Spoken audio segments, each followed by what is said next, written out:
Fala galera, beleza? Eu sou o Du e trago pra vocês mais uma análise de um filme, mas dessa vez não é Scooby-Doo, dessa vez é A Noiva Cadáver. Vamos ver se esse filme é tão bom e perfeito quanto eu me lembro. Lançado em 2005, não esqueça do like, não esqueça do inscreva-se e então pegue sua lupa e bora pro mistério. O filme começa mostrando pra gente duas famílias planejando o casamento dos filhos.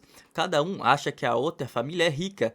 E aí conhecemos os nossos protagonistas, Victor e Victoria. E uma coisa que eu não posso deixar de comentar é que esse filme também é um musical. E todas as músicas dele, todas as músicas dele são boas. Todas. Não tem uma música ruim nesse filme, cara. Eu amo as músicas desse filme. É que eu odeio musical. Eu não gosto de musical, cara. Mas esse filme eu amo. Eu consigo amar esse filme, cara, sendo musical, porque as músicas dele são muito boas, cara. Na moral. Mais pra frente eu vou retratar um pouco mais o simbolismo de cada coisa. Mas é muito boa, cara, as músicas desse filme.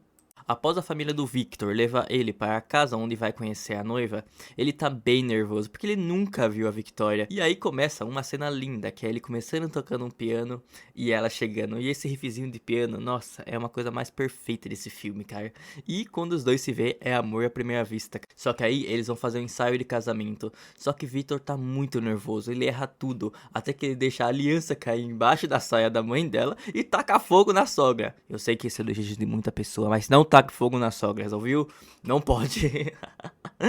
O padre fala que não vai ter casamento até Victor conseguir fazer os votos dele. E ele vai para a floresta triste e começa a treinar. Só que aí ele consegue fazer os votos perfeito. E ele coloca a aliança num galho. Só que do nada esse galho começa a puxar ele. Descobrimos que uma noiva sai do túmulo ou da terra e começa a perseguir ele. Descobrindo assim a noiva cadáver. E uma cena linda, cara, de ela e ele numa ponte com os morcegos atrás, no estilo mais Tim Burton possível. Tim Burton, eu te amo, cara. E ele do nada apaga.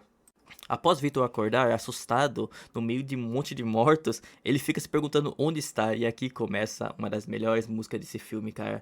A vai chegar a sua vez, cara. Não tem, cara. Essa música pra mim, ela é perfeita. Vai chegar a sua vez. Não importa o freguês. A história da Emily, uma jovem rica que foi enganada e assassinada por um homem que ela amava. Cara, esse filme é muito pesado, mano, porque além disso, também descobrimos que tem crianças mortas, cara, porque tem duas crianças esqueléticas. Tentando escapar da Emily, Victor acaba sendo pego de novo por ela, cara. E aqui a Emily dá um presentinho pra ele, o cachorrinho que ele perdeu, cara, numa cena muito fofa, cara, do Victor brincando com o cachorro e do nada ele falando pro cachorro fingindo morto, mano. A cara de indignação desse cachorro, cara, é muito boa, cara, muito boa mesmo. Finja-se de morto.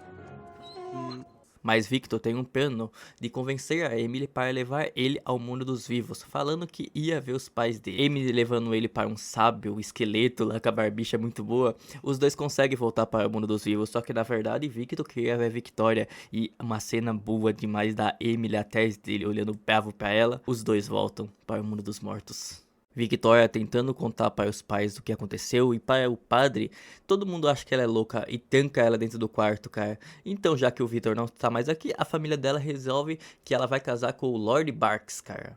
Que é um sujeito que apareceu do nada aí, ele fala que ele é rico demais, um Lord imponente, cara. Enquanto isso, Victor se desculpa com a Emily em uma das cenas mais bonitas do filme, cara. Os dois tocando piano junto, cara. E eu amo, como eu falei, eu amo esse riffzinho, cara. E é uma cena muito linda construída.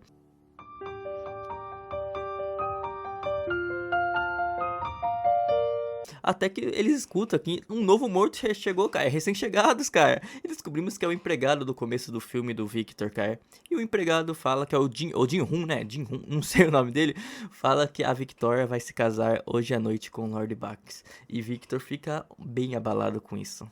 Emily percebe que o casamento dela com o Victor não é válido, porque os votos são até que a morte nos separe. Mas a morte já separou os dois. O ancião revela que para os dois ficar juntos, Victor teria que dar a própria vida para ela.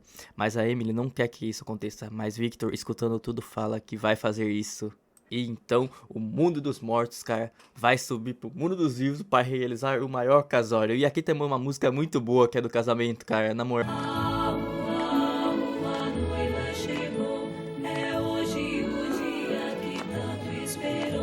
E uma coisa que eu esqueci de falar pra vocês, cara, é porque tem uma grande diferença do tom do filme.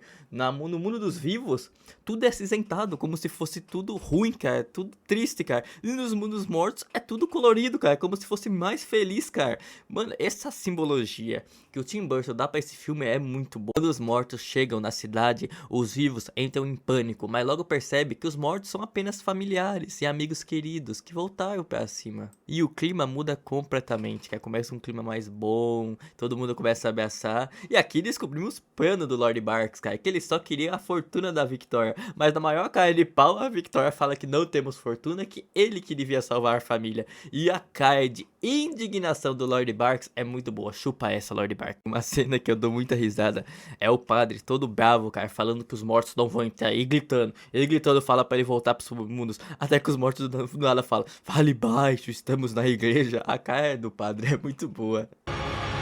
Voltem! Fale baixo, estamos na igreja. Victoria chega no casamento e descobre que é o Victor que vai se casar. E o Victor não vê ele, só que a Emily vê. Então quando o Victor está prestes a beber o veneno, a Emily não deixa, cara. Fala que não vai roubar o sonho de outra noiva, cara. E aqui eu tenho que confessar uma coisa. Nossa, que fala boa dela, mano. Que cena incrível, cara. Cinema. Nesse momento, Barks aparece e é revelado que ele é o amável da Emily, que ele que assassinou ela, cara, e roubou tudo dela, cara. Caraca, mano, eu sempre odiei você, Lord Barks, agora eu odeio você mais. Eu te odeio!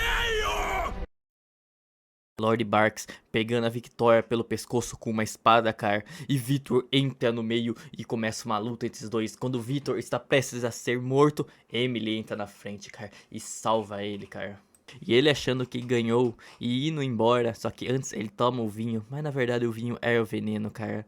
E quem diria, ele morreu. E assim morto, ele é levado pelos mortos. E agora, filho, você vai receber sua punição. E depois de tudo isso, finalmente Emily pode descansar em paz. E o filme termina com ela virando uma tal de libélula, borboletas, não sei. E o filme termina com Victor e Victoria juntos, pronto para recomeçar suas vidas. Então vamos para minhas conclusões finais. Como eu falei no vídeo, eu não gosto de musicais. Muito poucos musicais me pegam, principalmente a animação, cara. Vocês vão ver mais pra frente no filme de Scooby-Doo, porque eu não gosto de musical mesmo. Mas esse filme, ele é perfeito, cara. Ele faz eu gostar do musical dele, cara. Pra mim todas as músicas são bem encaixadas, todas as músicas são ótimas. O tema que ele aborda, eu também gosto dessa parte mais gótica do filme, a era victoriana, cara. Então pra mim esse é um filme perfeito. Nossa, a história dele é pesada. Eu gosto de ser tão mais pesado numa animação. Então, ele é um nota 10, cara. Ele é um cinema puro, cara. Não tem. Esse filme ele é perfeito do começo ao fim, cara. Tim Burton, você sempre sabe fazer as coisas boas. Vamos ignorar o Planeta dos Macacos que ele lançou, mas tirando isso, esse filme é um 10, cara. Então, muito obrigado por ter assistido. Se gostou, deixe seu like pra ajudar. Se inscreva no canal e tchau!